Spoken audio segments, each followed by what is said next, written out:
जाम अब्दुल करीम जे Sindh high court में पेशी दौरान फुटेज ठाहिण ते गार्ड टाइम न्यूज़ जे रिपोर्टर के तशद्दुद जो निशानो बणायो। टाइम न्यूज़ जे रिपोर्टर अयाज बिरोही ते जाम अब्दुल करीम जा फुटेज ठाहिण ते गार्ड तशद्दुद कंदे मोबाइल फोन फुर करे वरिती। मुर्तज़ा वहाब जे गार्ड तशद्दुद बाद जाम अब्दुल करीम जे गार्ड तशद्दुद बाद मोबाइल फोन फुर कई। सहाफ़ी अयाज बिरोही जो इहो चवणु आहे। जाम अब्दुल करीम जी सिंध हाई कोर्ट में पेशी के मौके ते फुटेज ठाहिण ते गार्ड टाइम न्यूज़ जे रिपोर्टर के तशद्दुद जो निशानो बणायो। जाम अब्दुल करीम जे सिंध हाई कोर्ट में पेशी दौरान फुटेज ठाहिण ते गार्ड टाइम न्यूज़ जे रिपोर्टर के तशद्दुद जो निशानो बणायो। टाइम न्यूज़ जे रिपोर्टर अयाज बिरोही ते जाम अब्दुल करीम जा फुटेज ठाहिण ते गार्ड तशद्दुद कंदे संदसि मोबाइल फोन फुर करे वरिती।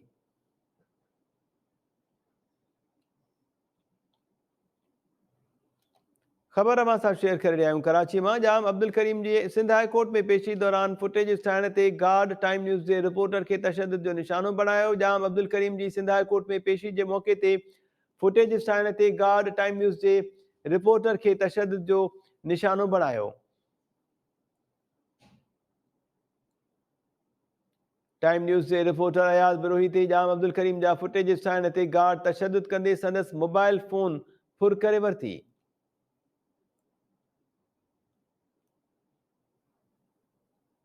बाक़ी जा मंज़र टाइम न्यूज़ की स्क्रीन ते अवांखे ॾेखारे रहिया आहियूं। जाम अब्दुल करीम जी सिंध हाई कोर्ट में पेशी जे मौके ते फुटेज ठाहिण ते गार्ड टाइम न्यूज़ जे रिपोर्टर के तशद्दुद जो निशानो बणायो। जाम अब्दुल करीम जी सिंध हाई कोर्ट में पेशी जे मौके ते फुटेज ठाहिण ते गार्ड टाइम न्यूज़ जाम अब्दुल करीम जी सिंध हाई कोर्ट में पेशी जे मौके ते फुटेज ठाहिण ते गार्ड टाइम न्यूज़ जे रिपोर्टर के तशद्दुद जो निशानो बणायो ऐं संदसि मोबाइल फोन फुर करे वरिती।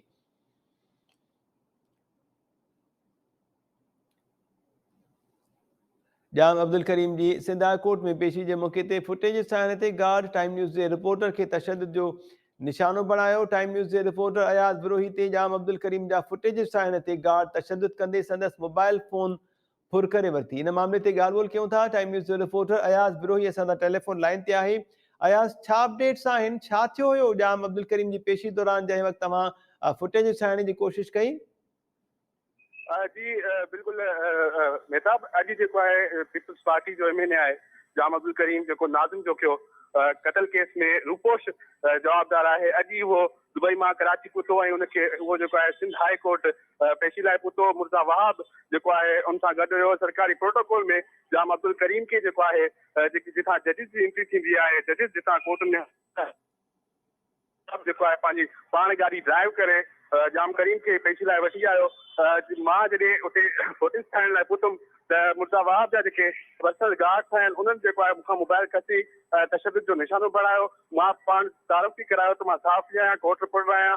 उनजे बावजूदि उन्हनि मूंखे तशद्दुद जो निशानो बणायो ऐं उन बाद जॾहिं मुर्तज़ा वहाब जो जेको पीएस आहे उन खां पुछा कयो त हीउ केरु आहे। उन्हनि चयो त असां हिनखे नथा सुञाणियूं, पर मुसलसल उहो जेको हमरा आहे जंहिं मूंखे तशद्दुद जो निशानो बणायो उहो मुर्तज़ा वहाब जी गाॾी में जेको आहे ड्राइविंग सीट ते वेठो रहियो ऐं गाॾी जी सरकारी नंबर प्लेट आहे ऐं मुर्तज़ा वहाब पाण इहा गाॾी ड्राइव करे हाई कोर्ट पहुतो ऐं उहो जाम अब्दुल करीम हुनजी फ्रंट सीट ते वेठल हुयो। हिन तशद्दुद जो निशानो बणायो, मोबाइल खसे वरिती।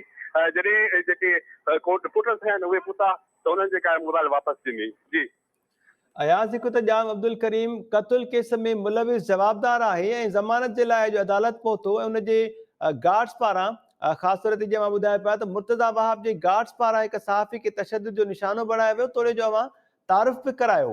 इन जो को नोटिस वरितो जाम अब्दुल करीम जेको हिन वक़्तु टाइम न्यूज़ जी स्क्रीन ते ॾेखारे रहिया आहियूं, गाॾी जी फ्रंट सीट ते वेठो आहे, हालांकि उहो जवाबदार आहे। मुर्तज़ा वहाब को नोटिस वरितो हिन मामले जो?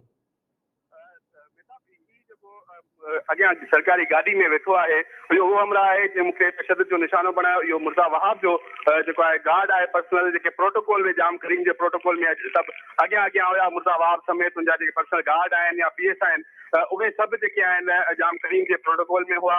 इन्हनि जेको आहे इहो जेको वेठो आहे फ्रंट सीट ते मुर्तज़ा वहाब जी गाॾी में इन तशद्दुद जो निशानो बणायो।